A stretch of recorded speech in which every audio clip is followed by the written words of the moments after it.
नमस्कार, के न्यूज में आपका स्वागत है। मैं हूं गौरांगी गुप्ता। आप देख रहे हैं देश की बात करेंगे आज की खबरों के, लेकिन उससे पहले एक नजर हेडलाइंस पर। बीजेपी के 37 नए सांसदों के साथ बैठक में पीएम मोदी ने कहा, विपक्ष पर अपने विचार थोपने की कोशिश न करें। गोरखपुर की तिरंगा यात्रा में शामिल होंगे सीएम योगी। 150 महिलाएं कर रही लाखों राष्ट्रीय ध्वज तैयार। 2027 के रण की तैयारी। उत्तराखंड में कमजोर बूथों को साधने पर खुला मैदान। सीएम धामी मंडल अध्यक्षों से लेंगे फीडबैक। यूपी परिवहन विभाग की लापरवाही से बिना फिटनेस दौड़ रही हजारों वाहन। सीएजी रिपोर्ट में खुलासा। यूपी में घटिया दवाई सप्लाई करने पर कंपनी ब्लैक लिस्टेड। यूपी एमएससीएल ने एथनिक लाइफ लाइसेंस पर लगाया 3 साल का बैन।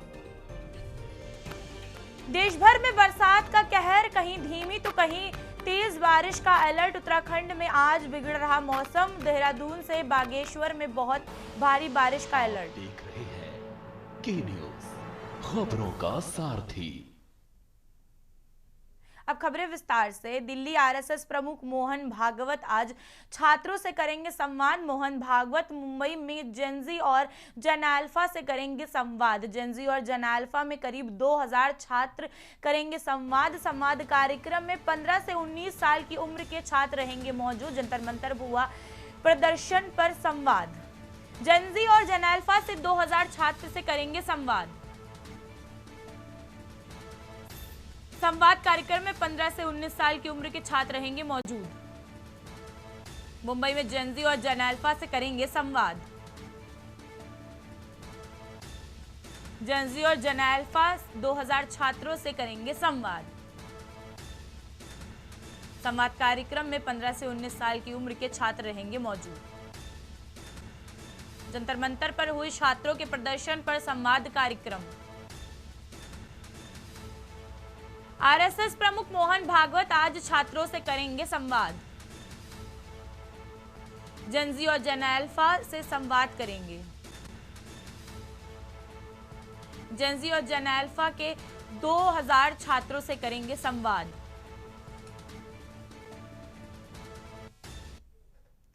दिल्ली सदन के मॉनसून सत्र की कार्यवाही आज सुबह 11 बजे फिर शुरू होगी। कार्यवाही लोकसभा राज्यसभा के दोनों सदनों में शुरू हो जाएगी। कल दोनों सदनों में विपक्ष ने जमकर हंगामा किया था। सदन की कार्यवाही हंगामे के चलते बार करनी पड़ी थी स्थगित। विपक्ष ने सरकार को घेरने के लिए बनाई रणनीति। परिसीमाएं बिल पर होंगे विपक्ष के विरोध पर बनाई रणनीति। छात्रों पर लाठीचार्ज पर सदन ने जवाब मांगा। विपक्ष पेपर लीक, चंदा चोरी पर अमित शाह से विपक्ष मांग रहा जवाब। विपक्ष ने सरकार को घेरने के लिए बनाई रणनीति। परसिमन बिल पेश करेंगे विपक्ष, विरोध में बनाई रणनीति। छात्रों पर लाठीचार्ज पर सदन में जवाब मांग रहा विपक्ष। विपक्ष ने सरकार को घेरने के लिए बनाई रणनीति।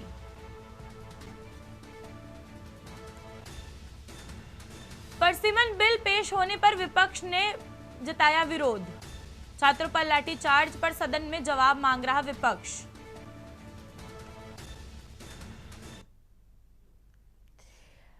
बसपा विधायक उमाशंकर सिंह का निधन। सीएम योगी आदित्यनाथ ने दुख जताया। उमाशंकर सिंह का आकस्मिक निधन अत्यंत दुखद। मेरी संवेदनाएं शोक संतप्त परिजनों के साथ है। सीएम बलिया के रसड़ा विधानसभा से एमएलए उमाशंकर सिंह। उमाशंकर सिंह के आकस्मिक निधन पर अत्यंत दुखद। मेरी संवेदनाएं शोक संतप्त परिजनों के साथ है। सीएम योगी आदित्यनाथ ने जताया दुख।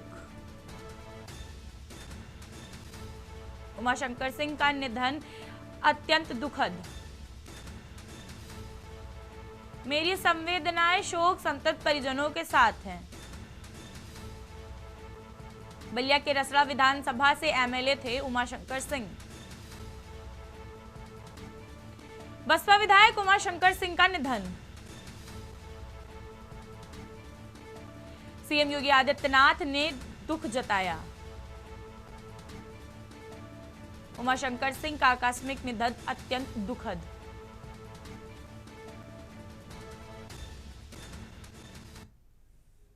राजधानी लखनऊ के पारा थाना क्षेत्र में नरपतखेड़ा में 17 वर्षीय बीसीए प्रथम वर्ष की छात्रा स्मृति पांडे की संदिग्ध परिस्थितियों में हत्या का मामला सामने आया है। छात्रा का शव घर की पहली मंजिल पर मिला है, जिससे गले पर चोट के निशान पाए गए हैं। वहीं मौके पर उसका सहपाठी देवांश पाठक गंभीर हालत में मिला, जिससे पुलिस के उपचार के लिए लोक बंधु अस्पताल भेजा। डॉक्टर के अनुसार उसकी हालत अब सामान्य है। पुलिस के मुताबिक घटना की सूचना घर की एक युवती ने दी थी। सूचना मिलने पर ही पुलिस वहां पर पहुंची और शव को पोस्टमार्टम के लिए भेज दिया गया है। प्रारंभिक जांच शुरू कर दी गई है। मृतक टीएस मिश्रा कॉलेज में बीसीए प्रथम वर्ष की छात्रा थी। घटना के समय उसकी छोटी बहन कॉलेज गई हुई थी। पारा के नरपतखेड़ा में आज एक लड़की की हत्या की सूचना मिली। सूचना पे पुलिस तत्काल मौके पे पहुंची तो पाया गया कि एक लड़की जो 17 वर्ष की है, उसके गले में चोट के निशान थे, मृत अवस्था में थी। पास में ही एक लड़का था। इस समय में ज्ञात हुआ कि इस परिवार की एक बिटिया जो क्लास करके आई तो उसने देखा और उसके बाद से पुलिस को ये सूचना दिया इस घटना की, तब जा कर के जानकारी हुई। इस संबंध में तहरीर प्राप्त की जा रही है। जो भी तथ्य आएंगे तदनुसार आवश्यक वैधानिक कार्रवाई की जाएगी। उन्नाव सदर विधायक पंकज गुप्ता ने शहर के मोहल्ला बंधुआ में 5 करोड़ की लागत से होने वाली विद्युतीकरण कार्य का शुभारंभ किया है। उन्होंने कहा है कि शहर में बिजली पोल और लटकते तारों की समस्या को चरणबद्ध तरीके से दूर किया जाएगा तथा जहां जरूरत होगी वहां नए पोल लगाए जाएंगे। विधायक ने बताया कि बेहतर बिजली व्यवस्था के लिए विभाग को पर्याप्त धनराशि उपलब्ध कराई गई है ताकि अगले वर्ष गर्मी में के दौरान बिजली संकट का सामना न करना पड़े। इस दौरान उन्होंने सड़क, शिक्षा और खेल के क्षेत्रों में चल रहे विकास कार्यों का भी उल्लेख करते हुए कहा कि स्टेडियमों के सौंदर्यीकरण, सड़कों के और नवीनीकरण, जीआईसी, जीजीआईसी समेत शिक्षण संस्थानों के में विकास और बेटियों के लिए महाविद्यालयों का निर्माण कार्य तेजी से चल रहा है। साथ ही उन्होंने केंद्र और प्रदेश सरकार की विभिन्न जन कल्याणकारी योजनाओं का लाभ पात्र लोगों तक पहुंचाने का भी दावा किया। बिजली विभाग के हमारे पिता तुल्य हैं, सभी के चरणों में नमन करता हूं, प्रणाम करता हूं। मैं सबसे पहले अपनी बात रखूं उससे भी पहले आप सबका हृदय से बहुत बहुत धन्यवाद, आभार और अभिनंदन व्यक्त करना चाहता हूं। ये जितनी भी तालियां, ये जितने भी माले, ये जितनी भी प्रशंसा आप सुन रहे थे, ये सिर्फ आपके कारण संभव हो पा रहा, वरना किसी की कोई औकात नहीं है। अगर आपने ठप्पा न लगाया होता, आपने मोहर न लगाया होता, आपने बटन न दबाया होता तो शायद ये मंच पर बैठने के लायक भी हम लोग ना हुए होते। मैं इसके लिए भी आप सबका हृदय से बहुत बहुत साधुवाद और धन्यवाद देना चाहता हूँ। एक तरफ जिला प्रशासन लगातार दावा कर रहा है कि बारिश के समय लोगों के लिए जल निकास की समस्या को पहले दूर किया जाएगा, लेकिन जमीनी हकीकत की बात करें तो लोगों की समस्या जस की तस बनी हुई है, क्योंकि बारिश होने पर प्रशासन के द्वारा किए गए सभी विकास कार्यों के दावों की पोल खुलकर सामने आ जाती है। जल निकासी की व्यवस्था ना होने की वजह से लोगों के घरों के बाहर बारिश का गंदा पानी भर जाता है और घरों में भी घुस जाता है, जिससे लोगों को परेशानी का सामना करना पड़ता है।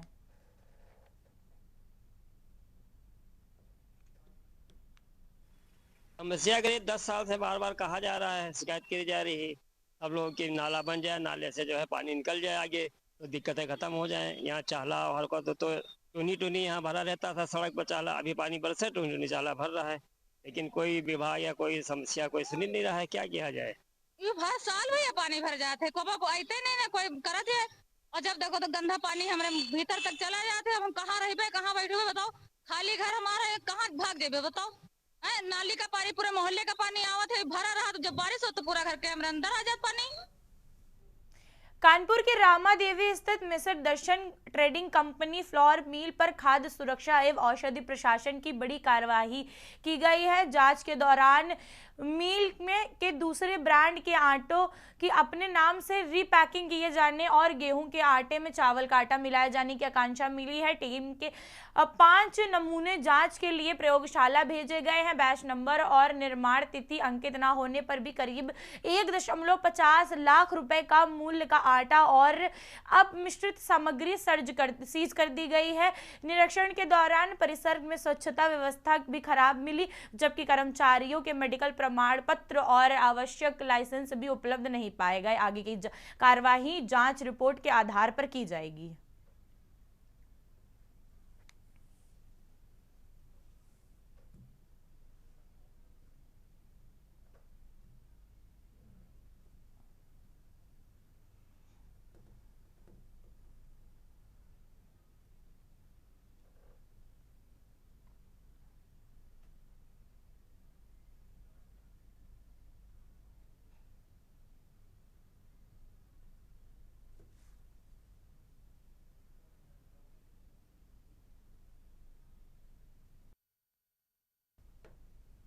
पांच नमूने जांच के लिए भेजे गए हैं, जहां पर फ्लोर मिल FSDA की बड़ी कार्रवाई की गई है। और जिस तरीके से कार्रवाई में सामने आया है कि मिलावटी आटा और कई अन्य तरीके के जो है आटों करके मिलावट करके उसमें पैकिंग करी गई है।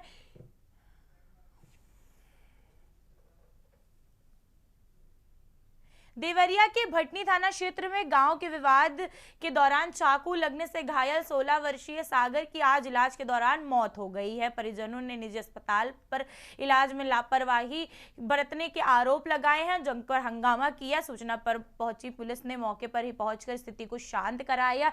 परिजनों ने के अनुसार चाकूबाजी के बाद सागर से पहले CHC भटनी की फिर महर्षि देवरा बाबा मेडिकल कॉलेज ले जाया गया, जहां से उसे BRD मेडिकल कॉलेज रेफर किया गया था। और देखिए वहाँ पर पापा पलट दिए मेरे। 4 अगस्त 2026 को थाना भटनी क्षेत्र के सागर वाल्मीकि पुत्र रणजीत पता रेलवे कॉलोनी थाना भटनी, आयु लगभग 16 वर्ष को आरोपी दिलकुश पुत्र काशी प्रसाद पता पुराना हटवा थाना भटनी द्वारा पेट में चाकू मारने की सूचना प्राप्त हुई। सूचना पर पुलिस द्वारा तत्काल आरोपी दिलकुश को हिरासत में लिया गया तथा सुसंगत धाराओं में अभियोग पंजीकृत किया गया। घायल को जिला अस्पताल देवरिया ले जाया गया। हॉस्पिटल में लेकर गए हम लोग, तो वहाँ पट्टी उट्टी करके हमको यहाँ देवरिया सदर हॉस्पिटल में भेज दिए जी। अब यहाँ लेकर आए, तुरंत डॉक्टर तुरंत चेक भी नहीं किए, पर्ची उर्ची बनाकर बोले कि ले जाओ गोरखपुर मेडिकल। आप देवरिया मेडिकल कॉलेज से यहाँ कैसे पहुँचे थे? जैसे सर हम लोग गोरखपुर ज़्यादा जैसे मुंह में बार बार ब्लडिंग आ रहा था, उसका खाली खून का उल्टी कर रहा था न, तो वो एक एम्बुलेंस वाला जो लेकर हमको आ रहा था बोला कि गोरखपुर जाने में तनी समय लगेगा। सरकारी एम्बुलेंस थी कि प्राइवेट थी। तो सर वो साहब भीतरी में फोन किया अपने मोबाइल से कि सर ये ऐसी कंडीशन है, आप भर्ती ले लेंगे। तो सावित्री बोले वहाँ बोले कि नहीं हम नहीं लेंगे।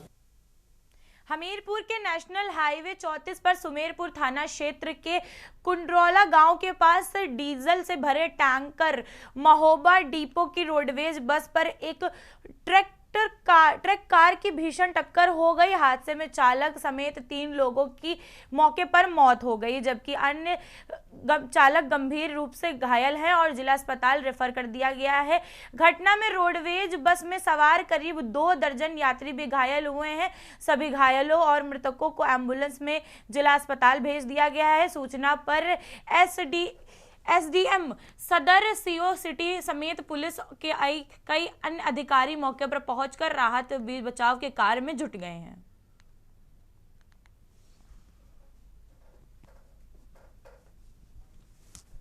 उसको कंडक्टर ने 5 बार कहा चलो किससे? ड्राइवर इतने तेज चला रहा आप भी थे? हाँ, बस में आप भी थे? कंडक्टर ने टोका। Bus driver? हाँ। और ड्राइवर कौन थे? बताई नहीं पता। कंडक्टर ने 5 बार टोका उसको कि चलो चल, लेकिन वो चल ही नहीं रहा था। आप महोबा के रहने वाले हो? हाँ। क्या नाम आपका? प्रिंस नायक। प्रिंस नायक। नहीं बताइए फादर की एज क्या होगी? 65। कितने घायल हैं, कितने रिफर हैं? एक टैंकर और रोडवेज बस का एक्सीडेंट हुआ है, उसमें लगभग 18 लोग घायल हुए हैं। जो 18 लोग हमारे पास हैं, उनमें 3 ब्रॉड डेड हैं और वो 3 हमने रिफ़र कर दिए। जिस ज़्यादा क्रिटिकल कंडीशन थी वो कहा कि यहीं पर मैनेज कर रहे हैं। अभी 3 ही रिफर हैं? 3 रिफ़र हैं। आगरा के शमशाबाद थाना क्षेत्र में इस छात्रा की आत्महत्या के मामले में पुलिस ने आरोपी फैजल उर्फ राहुल को गिरफ्तार कर लिया है। पुलिस के अनुसार परिजनों ने आरोप लगाया था कि आरोपी ने अपनी पहचान छिपाकर हिंदू नाम से छात्रा से दोस्ती के बाद उसे कथित रूप से फोटो वीडियो वायरल करने की धमकी दी, जिसमें मानसिक तनाव में आकर छात्रा ने जहर खाकर आत्मदाह कर लिया। मामले में मुकदमा दर्ज कर जांच शुरू करने के बाद पुलिस ने 24 घंटे के भीतर ही आरोपी को गिरफ्तार कर लिया। पुलिस का कहना है कि आरोपी के खिलाफ विविध कार्रवाई करते हुए न्यायालय में पेश कर जेल भेजा जा रहा है।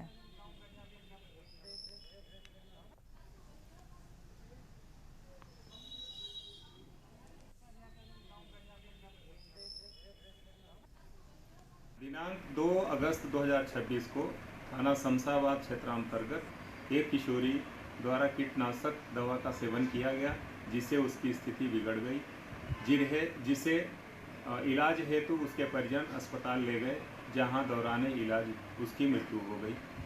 मृतका द्वारा अपने परिजनों को पूर्व में बताया गया था कि उसकी दोस्ती फैजान उर्फ राहुल, जो कि फिरोजाबाद का रहने वाला है, उससे हुई थी। उसके पास उसके कुछ व्यक्तिगत फ़ोटो और वीडियो है, जिसे वह बार बार वायरल करने की धमकी दे रहा है, जिससे वह मानसिक रूप से काफ़ी व्यथित है। उन्नाव के हसनगंज क्षेत्र में बड़ी खबर सामने आ रही है, जहां ग्राम सदना का प्राथमिक स्वास्थ्य केंद्र लंबे समय से बंद होने के विरोध में समाजवादी पार्टी के नेता और ग्रामीणों ने प्रदर्शन किया। लोगों का आरोप है कि अस्पताल भवन बनने के बावजूद स्वास्थ्य सेवाएं नहीं मिल सकती हैं, जिससे मरीजों के इलाज के लिए दूर दराज जाना पड़ता है। हसनगंज क्षेत्र के पास ग्राम सदना स्थित प्राथमिक स्वास्थ्य केंद्र लंबे समय से बंद पड़ा है। अस्पताल संचालित न होने के कारण क्षेत्र के लोगों को इलाज के लिए हसनगंज, उन्नाव और अन्य अस्पतालों का रुख करना पड़ता है। इससे सबसे अधिक असर बुजुर्ग, गरीब और महिलाओं और बच्चों पर पड़ रहा है। नहीं चलेगा। सुरेंद्र नाम है मेरा, संदाना में रहने वाले हैं। ये अस्पताल चलता नहीं है, बंदे रहता है। मरीज यहाँ से हसनगंज जाते हैं या तो इधर उन्नाव जाएं, इसके अलावा कोई सुविधा नहीं है। यहाँ बन चुका है, खुलता है नहीं कभी भैया। ये सब समस्याएं हैं, मरीज परेशान रहते हैं। वुहान विधानसभा की ग्राम सभा संधाना में खड़ी हूँ और एक गाने से शुरुआत करना चाहती हूँ। कभी प्यासे को पानी पिलाया नहीं, बाद अमृत पिलाने से क्या फायदा। जब मरीज को सही समय पे इलाज दिया नहीं तो ये अस्पताल बनाने का क्या फायदा। तो पूरे पेपर में प्रचार होता है कि हमने संदाना में प्राथमिक स्वास्थ्य केंद्र खोला, पर ऐसे स्वास्थ्य केंद्र खोलने का फायदा ही क्या जब हमारे ग्रामीण के लोगों को, हमारे गांव के लोगों को इलाज ही ना मिल पाए सही समय पे। ये तो सिर्फ और सिर्फ यही बात हो गई कि आपने सिर्फ प्रचार किया है और हमारे स्वास्थ्य के साथ खिलवाड़ किया है। उत्तर प्रदेश के बांदा में पुराने और असली सोने के सिक्कों का झांसा देकर लाखों रुपए की ठगी करने वाला एक आरोपी कोतवाली नगर पुलिस ने गिरफ्तार किया है। पुलिस ने उसे कब्जे में लेकर ठगी के 3 लाख रुपए और 5 नकली सिक्कों बरामद किए हैं। पुलिस के अनुसार हमीरपुर के राठा निवासी एक व्यक्ति की शिकायत पर मुकदमा दर्ज कर वैज्ञानिक और तकनीकी साक्ष्यों के आधार पर जांच शुरू की गई थी। जांच के दौरान आरोपी से मवई बाईपास से गिरफ्तार किया गया है। पूछताछ में सामने आया है कि वह पहले ग्राहकों का भरोसा जीतने के लिए पुराने और कीमती सिक्के दिखाता था, फिर रकम लेने के बाद नकली सिक्के थमा देता था। पुलिस अब आरोपी के पूरे नेटवर्क और उसके साथियों और गिरोह का अन्य जिलों में हुई संबंधित ठगी और घटनाओं के रूप में जाँच कर रही है।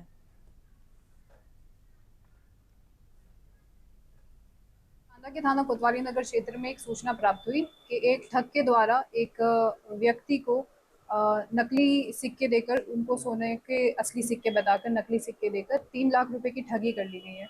सूचना के प्राप्त होते ही थाना कोतवाली नगर की पुलिस मौके पर पहुंचकर तकनीकी साक्ष्य, सर्विलांस और ह्यूमन इंटेलिजेंस के आधार पर घटना का सफल अनावरण करते हुए एक अभियुक्त को अपनी गिरफ्त में लिया और इस मामले में पूरी बरामदगी भी कर ली गई है। 3 लाख रुपए इस मामले में बरामद किए गए हैं और साथ ही 5 नकली सिक्के जिसका उपयोग इस क्राइम में किया गया था, उसकी भी बरामदगी की गई है। FIR पंजीकृत कर इसमें आगे की विधिक कार्रवाई की जा रही है और अभियुक्त को माननीय न्यायालय के समक्ष प्रस्तुत भी किया जा रहा है। सीतापुर की इमिलिया सुल्तानपुर थाना क्षेत्र में विजय विक्रम हत्याकांड का पुलिस ने 24 घंटे के भीतर खुलासा करते हुए शीटर बदलू समेत 6 आरोपी को गिरफ्तार किया है। पुलिस ने आरोपियों को कब्जे में लेकर हत्या में प्रयुक्त 12 बोर की अवैध बंदूक, जिंदा कारतूस और खोखा कारतूस बरामद किया है। पुलिस पूछताछ में मुख्य आरोपी बदलू ने प्रेम विवाह की रंजिश में चलते हत्या करने की बात स्वीकार की है। पुलिस के सभी आरोपियों को गिरफ्तार कर न्यायालय में पेश किया जा रहा है, जहां आगे की विधिक कार्यवाही की जा रही है। दिनांक 4 अगस्त 2026 की शाम को 10 बजे 112 नंबर पे एक सूचना आई कि थाना क्षेत्र इमिलिया सुल्तानपुर के ग्राम बेला मऊ खुर्द में एक व्यक्ति की गोली मार के हत्या कर दी गई है।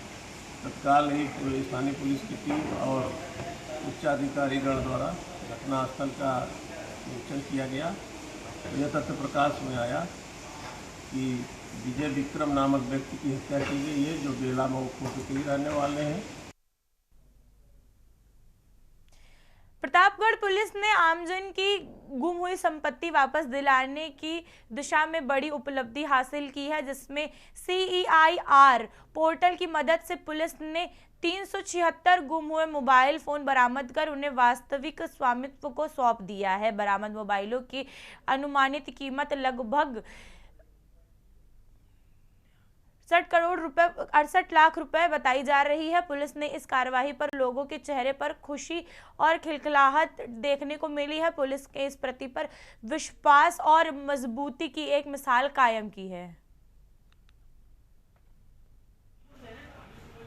प्रतापगढ़ पुलिस की सर्विलांस सेल के द्वारा आज 376 जो मोबाइल्स हैं, जो हमारे जनपद से जो गुम हुए थे या किसी का चोरी हो गया था, और अन्य जनपदों और अन्य राज्यों से भी संबंधित जो मोबाइल्स थे वो भी बरामद किए हैं और लगभग इनकी कीमत जो है वो 67 लाख के अराउंड है।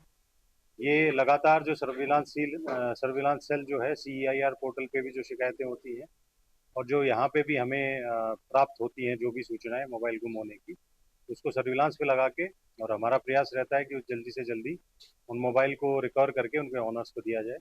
लास्ट 6 मंथ्स में लगभग हमने 1000 के आसपास जो मोबाइल्स हैं वो उनके ओरिजिनल ऑनर्स को वापस दिलवाए हैं और लगातार ये प्रतापगढ़ पुलिस का प्रयास रहेगा। इसी के साथ एक ब्रेक लेंगे, आप देखते रहिए हमारे साथ के न्यूज़। उसके बाद मुझे नहीं पता, मैं खाली उठ के तुरंत ही सबको देखा, सब दबे पड़े थे मेरे परिवार वाले।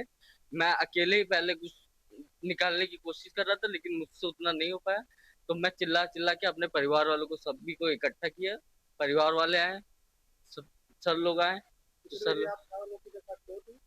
हम लोग करीबन 10:30 बजे सो गए थे। आप कितने बजे? ये कुछ 1:30 बजे देखे हैं हम।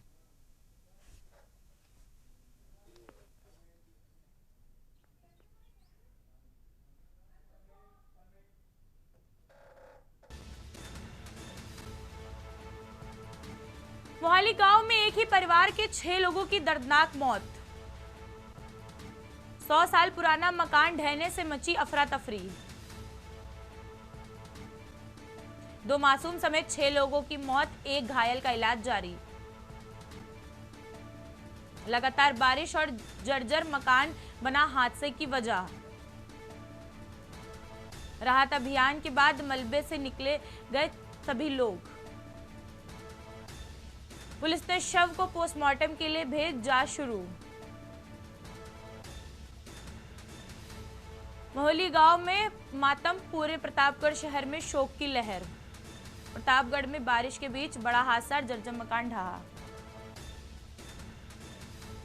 हमारे साथ प्रतापगढ़ से हमारे संवाददाता महफूज हसन जुड़ गए हैं। महफूज हसन जी, बताइए कि ये जो मकान कितने बजे ढहा है और किस तरीके से लोगों को पता चला कि ये मकान जब गिर गया तो उन पे बाहर निकालने के लिए लोगों ने बीच बचाव के कार्यक्रम शुरू किए।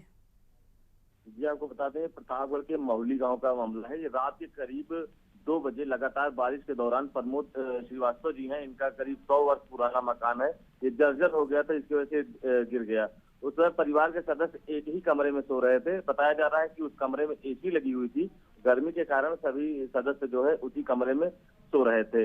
अचानक छत गिरने से कमरा पूरी तरह से मलबे में तब्दील हो गया और सभी लोग उसमें दब गए। इसमें से एक लड़का अमन श्रीवास्तव है, वो मलबे के नीचे दबा था, लेकिन वो अपने आप को बाहर कर पाया और वह वहां से बाहर निकला और चीखने चिल्लाने लगा, जिसकी वजह से वहां पर जो आसपास के लोग थे, जो ग्रामीण थे, जो परिवार और भी लोग बगल में रहते, आनंद फान पुलिस को फोन किए। पुलिस की सहायता वहां पहुंची और फायर ब्रिगेड वाले वहां पर आए तो उन लोगों ने किसी तरह से बड़ी मेहनत और मशक्कत के बाद जो है करीब 6 लोगों को बाहर निकाला, जिसमें से जो है 2 बच्चे थे और 4 जो है एक मियाँ बीबी थे और उनके दोनों बहू और बेटे थे। तो करीब 6 लोगों की वहां पर इन लोगों को तुरंत आनंद फानंद में जिला अस्पताल लाया गया, जहां पर डॉक्टरों ने इनको जो है मृत घोषित कर दिया। फिलहाल अभी पुलिस पूरी तरह से जांच पड़ताल कर रही है। यही एक तथ्य सामने आया है कि जर्जर भवन था और बारिश की वजह से ऊपर छत पर पानी भी भरा हुआ था। तो पहले ये जो है 2 फ्लोर का मकान था, ऊपर की छत गिरी है नीचे की छत पर और नीचे की छत लेके पूरी तरह से धराशायी हो गई नीचे, जिसकी वजह से 6 लोगों की मौतें हुई हैं। जी, और जो एक व्यक्ति घायल रहे हैं, अभी बचे हुए हैं, उनका क्या कहना है कि किस तरीके से जो है बीच बचाव के राहत कार्य शुरू करे गए, क्या स्थिति थी उस वक्त? श्रीवास्तव से बात किया गया, जो युवक है, जो लड़का है, जो बचा है, उसी के दोनों बच्चे हैं, उसकी पत्नी और उसके माँ बाप दुनिया से चले गए। बहुत ही दर्द भरा समय है उसके लिए। फिलहाल उससे बात करने पर उसने बताया कि वह रात में खाना पीना खा के 10:30 बजे सोया है। सोने के बाद उसको रात में एक बैग जब वो छत गिरी और ऊपर से जब धमक हुई तो वह उठा, तब भर में उसके उठते ही वो दूसरी छत भी नीचे गिर गई और ये कैसे, जब ये अपने आप को देखा तो मलबे में दबा हुआ था, लेकिन युवा था, मजबूत शरीर थी, इसने अपने आप को बाहर निकाला और बाहर निकाल कर ये चिल्लाते हुए बाहर भागा और इसी ने जो है पूरे गांव वालों को, पूरे अपने घर के अगल बगल वालों को, गांव वालों को बुलाया। फिर गांव वालों ने पुलिस को सूचना दी, जिसके बाद जो है सभी की लाश को बाहर निकाला जा सका। जी, फिलहाल इस वक्त की स्थिति क्या है वहां पर?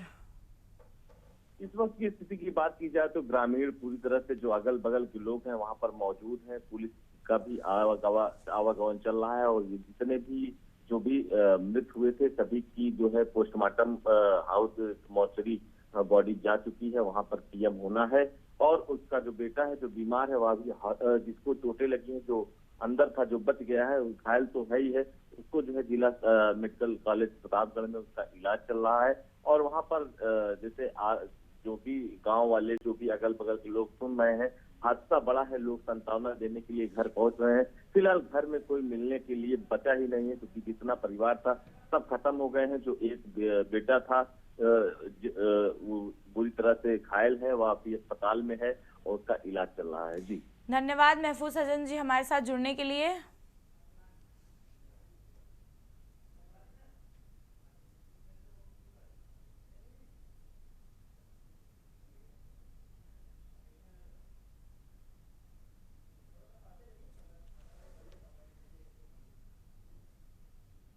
प्रतापगढ़ में बारिश के बीच बड़ा हादसा, जर्जर मकान ढहा।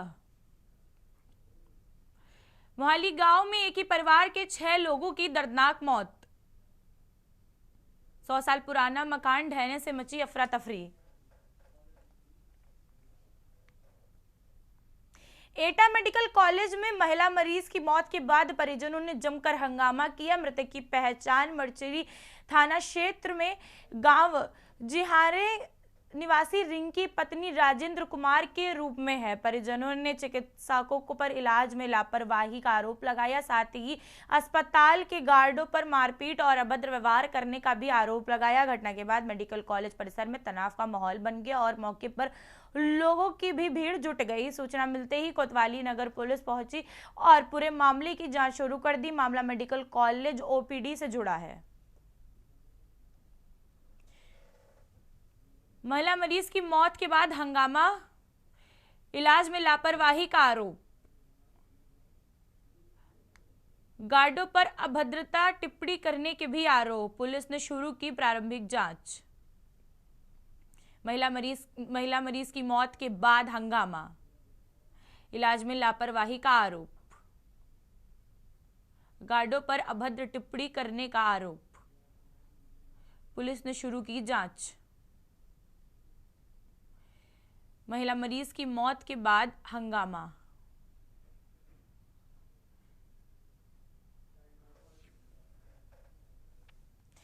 सीतापुर के राष्ट्रीय लोक दल के राष्ट्रीय महासचिव संगठन त्रिलोक त्यागी ने कार्यकर्ता सम्मेलन में हिस्सा लिया। शहर के एक निजी गेस्ट हाउस में आयोजित कार्यक्रम में उन्होंने दावा किया कि वर्ष 2027 में उत्तर प्रदेश की पूर्ण बहुमत से सरकार बनेगी। त्रिलोक त्यागी ने पप्पू यादव के विरोध में तरीके से गलत बताया और युवाओं से सरकार की ऋण योजनाओं का लाभ लेकर लघु उद्योग स्थापित करने की अपील की। कार्यक्रम में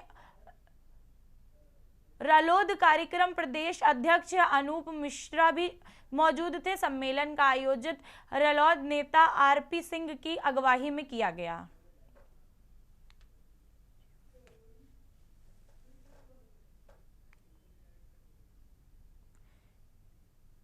सीतापुर पहुंचे रालोद की त्रिलोकी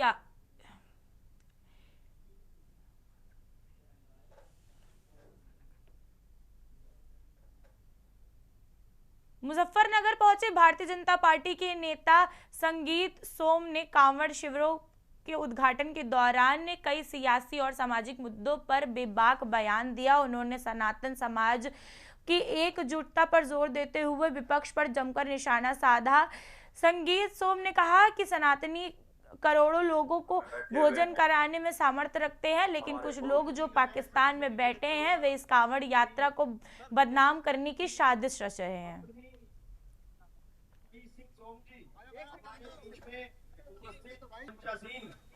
जो भी शक्तिजन है सभी से निवेदन करूंगा कि मेरे बराबर में बैठे हुए हैं हमारे पूर्व शक्तिजन है सभी से निवेदन करूंगा कि कांवड़ सेवा शिविर जो 42वां कांवड़ सेवा शिविर लग रहा है उसको उद्घाटन के प्रोग्राम में पहुंचा हूं और मैं एक संदेश देना चाहता हूं पूरी भारत के लोगों को, पूरे सनातन दुनिया के लोगों को, कि जिस तरीके से कांवड़ को बदनाम करने की कोशिश की जा रही है, दूसरे देशों में बैठे हुए, पाकिस्तान जैसे देशों में बैठे हुए आज आतंक की एक बात कह रहे हैं कि जब तक भारत में सनातनी सरकार रहेगी हमारे लोग लोग मार रहे हैं और हमारे लोग इसी तरीके से मरते रहेंगे।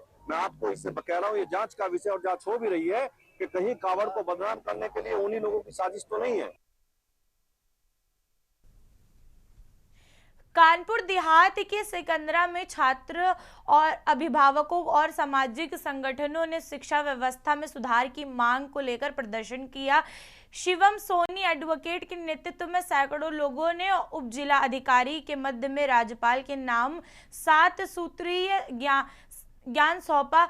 ज्ञापन में पेपर लीक पर कठोर कार्रवाई, पेपर प्रणाली पर पारदर्शिता, छात्रवृत्ति और शुल्क प्रतिपूर्ति समय पर जारी करने, शिक्षकों की रिक्त पद भरने तथा परीक्षा परिणाम समय पर घोषित करने की मांग की गई। इसी के साथ जौहर यूनिवर्सिटी के विद्यार्थियों की शिक्षा और भविष्य सुरक्षा रखने के लिए निजी स्कूलों में मनमानी फीस विरोध पर रोक लगाने की, डिजिटल मूल्यांकन की खामियां दूर करने और महाविद्यालयों में रोजगार पूरक और कौशल अधिकारिता प्रणाली शुरू करने में पाठ्यक्रम पर प्लस पॉइंट मानते हुए सुविधा उपलब्ध कराने की मांग उठाई। ज्ञापन सौंपते हुए के दौरान उन्होंने बड़ी संख्या में छात्र छात्राएं, अभिभावक और अन्य लोग मौजूद रहे।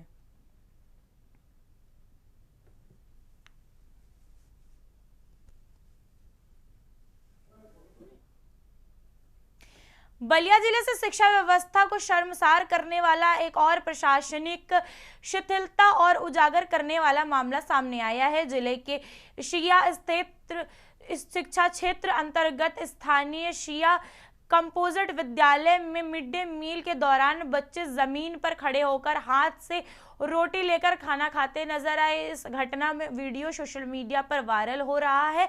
वायरल वीडियो होने के बाद विभाग में हड़कंप मच गया। वायरल वीडियो पर बेसिक शिक्षा अधिकारी BSA मनीष सिंह ने मामले पर गंभीरता दिखाते हुए जांच खंड शिक्षा अधिकारी BEO को सौंपा।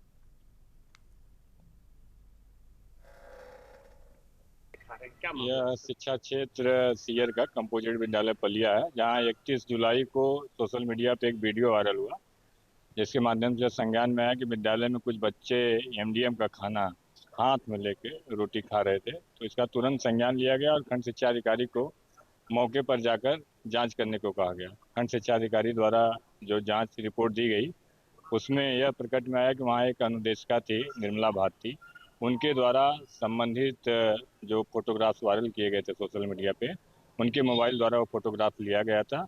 और यह प्रकरण विद्यालय में आपसी विवाद, आपसी रंजिश से द्वेष बस कार्य उनके द्वारा किया गया। इस संबंध में 1 अगस्त को जो सुनवाई रखी गई।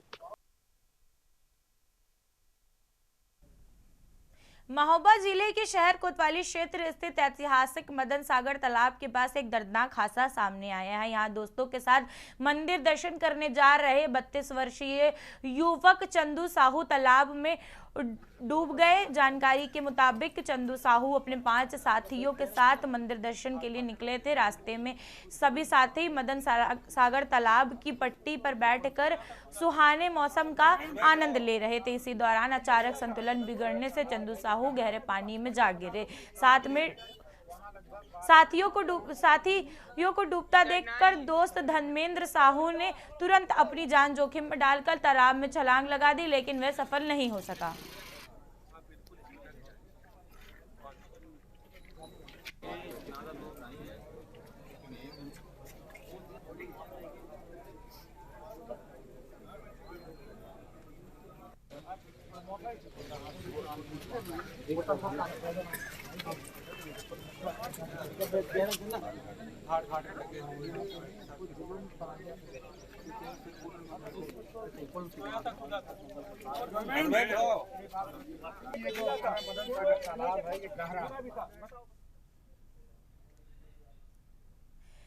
दिल्ली जहां इंदिरा गांधी अंतर्राष्ट्रीय IGI एयरपोर्ट पर कस्टम विभाग ने सोने की तस्करी की एक बड़ी कोशिश को नाकाम करते हुए करीब 1 किलोग्राम सोना जब्त किया है। मामले में इस्तांबुल से दिल्ली पहुंची 2 महिला यात्रियों के खिलाफ सीमा शुल्क अधिनियम के तहत कार्रवाई शुरू की गई है। जानकारी के अनुसार 5 अगस्त 2026 को फ्लाइट संख्या 6E12 से दिल्ली पहुंची दोनों महिलाओं को APIS फ्लाइंग के आधार पर चिन्हित किया गया था। ग्रीन चैनल पार करने के बाद कस्टम अधिकारियों ने उन्हें रोककर जांच की। सामान में एक्सरे स्क्रीन में कोई वस्तु संदिग्ध नहीं पाई गई, लेकिन डोर फ्रेम मेटल डिटेक्टर से गुजरने के दौरान अलार्म बजने पर उनकी विस्तृत तलाश ली गई। तलाशी में अधिकारियों ने दोनों महिलाओं के ऊपर बाजुओं पर पहने गए पारंपरिक बाजूबंद बरामद किए। जांच के मामले में खुलासा हुआ है कि बाजूबंद के भीतर लगभग 1 किलोग्राम सोना छिपाया गया था, जिस पर चांदी की परत चढ़ाकर उसे सामान्य आभूषण का रूप दिया गया था ताकि सुरक्षा जांच से बचा जा सके।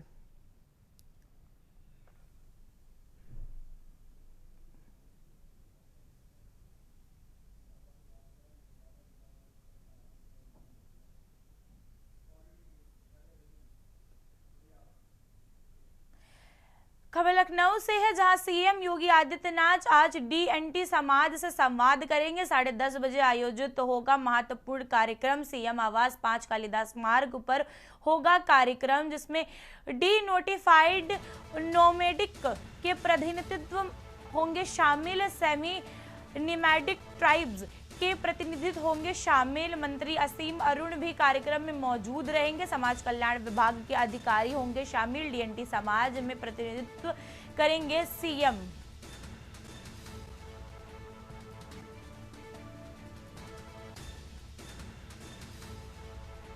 सेमी निमैडिक ट्राइब्स के प्रतिनिधित्व करेंगे शामिल।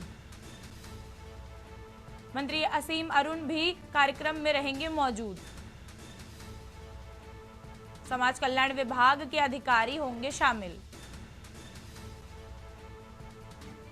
डीएनटी समाज के प्रतिनिधि सीएम करेंगे संवाद। सीएम योगी आज डीएनटी समाज से करेंगे संवाद। 10:30 बजे आयोजित होगा महत्वपूर्ण कार्यक्रम। सीएम आवास 5 कालिदास मार्ग पर होगा कार्यक्रम। डिनोटिफाइड नोमेडिक के प्रतिनिधित्व होंगे शामिल। सेमी नोटिफाइड ट्राइब्स के प्रतिनिधित्व होंगे शामिल। मंत्री असीम अरुण भी कार्यक्रम में होंगे मौजूद। समाज कल्याण विभाग के अधिकारी होंगे शामिल। डीएनटी समाज के प्रतिनिधि सीएम करेंगे संवाद। सीएम योगी आज डीएनटी समाज से करेंगे संवाद। 10:30 बजे आयोजित होगा महत्वपूर्ण कार्यक्रम। सीएम आज कालिदास पार्क पर होगा कार्यक्रम। बलरामपुर पुलिस की पशु तस्करी के खिलाफ कार्रवाई। 5 भैंस बरामद, 1 आरोपी गिरफ्तार। मवेशियों को यूपी के बूचड़ खानों में ले जाने का आरोप। मुखबिर की सूचना पर पुलिस ने घेराबंदी कर पकड़ा। आरोपी की पहचान उमेश कुमार यादव के रूप में हुई। थाना बसंतपुर, जिला बलरामपुर, रामानुजगंज का मामला। मुखबिर की सूचना पर पुलिस ने घेराबंदी कर पकड़ा। मवेशी को यूपी के बूचड़ खानों में ले जाने का आरोप। मुखबिर की सूचना पर पुलिस ने घेराबंदी कर पकड़ा। आरोपी की पहचान उमेश यादव के रूप में हुई। थाना बसंतपुर, जिला बलरामपुर, रामानुजगंज का मामला। पुलिस ने पशु तस्करी के खिलाफ कार्रवाई। 5 भैंस बरामद कर आरोपी गिरफ्तार। मवेशियों को यूपी के बूचड़ खाने में ले जाने का आरोप। मुखबिर की सूचना पर पुलिस ने घेराबंदी कर पकड़ा। मवेशियों को यूपी के बूचड़ खाने में ले जाने का आरोप। मुखबिर की सूचना पर पुलिस ने घेराबंदी कर पकड़ा। आरोपी की पहचान उमेश यादव के रूप में हुई। थाना बसंतपुर, जिला बलरामपुर, रामानुजगंज का मामला। पुलिस ने पशु तस्करी के खिलाफ की कार्रवाई। 5 भैंस बरामद, 1 आरोपी गिरफ्तार। मवेशी को यूपी के बूचड़ खाने में ले जाने का आरोप। मुखबिर की सूचना पर पुलिस ने घेराबंदी कर पकड़ा। मवेशियों को यूपी के बूचड़ खाने में ले जाने का आरोप। मुखबिर की सूचना पर पुलिस ने घेराबंदी कर पकड़ा। आरोपी की पहचान उमेश यादव के रूप में हुई। थाना बसंतपुर, जिला बलरामपुर, रामानुजगंज का मामला। पुलिस ने पशु तस्करी के खिलाफ कार्रवाई। 5 भैंस बरामद, 1 आरोपी गिरफ्तार। मवेशियों को यूपी के बूचड़ खाने में ले जाने का आरोप। मुखबिर की सूचना पर पुलिस ने घेराबंदी कर पकड़ा। सरगुजा में भीषण सड़क हादसा, कार और यात्रा बस में भिड़ंत। हादसे में एक महिला की मौत। नेशनल हाईवे 130 पर हुए हादसे में लखनपुर थाना क्षेत्र स्थित राजवाड़े ढाबे के पास की घटना। हादसे में एक महिला की मौत। नेशनल हाईवे 130 पर हुआ हादसा। कार और यात्री बस में भिड़ंत। हादसे में एक महिला की मौत। नेशनल हाईवे 130 पर हुआ हादसा। लखनपुर थाना क्षेत्र के राजवाड़े ढाबे के पास घटना। सरगुज में भीषण हादसा, कार और यात्री बस में भिड़ंत। हादसे में एक महिला की मौत। नेशनल हाईवे 130 पर हुआ हादसा। कार और यात्री बस में भिड़ंत। हादसे में एक महिला की मौत। नेशनल हाईवे 130 पर हुआ हादसा। रायपुर सीएम विष्णुदेव राय करेंगे समीक्षा बैठक। सीएम विष्णुदेव राय करेंगे कई विभागों की समीक्षा। मुख्यमंत्री आज दिन भर रहेंगे व्यस्त। सुबह 11:30 बजे राज्य प्रगति पोर्टल पारस की समीक्षा बैठक। दोपहर 1 बजे वीबीजी रामजी योजना पर को लेकर के ब्रीफिंग। 1:30 बजे ऊर्जा विभाग की समीक्षा बैठक करेंगे मुख्यमंत्री। विभागीय कार्यों और योजनाओं की प्रगति पर होगा मंथन। शाम 5 बजे मंत्रालय से मुख्यमंत्री निवास के लिए होंगे रवाना। 1 बजे ऊर्जा विभाग की समीक्षा बैठक करेंगे मुख्यमंत्री। विभागीय कार्यों और योजनाओं की प्रगति पर होगा मंथन। शाम 5 बजे मंत्रालय से मुख्यमंत्री निवास के लिए होंगे रवाना। सीएम विष्णुदेव साय करेंगे समीक्षा बैठक। सीएम विष्णुदेव साय करेंगे कई विभागों की समीक्षा। मुख्यमंत्री आज दिन भर कर रहेंगे व्यस्त।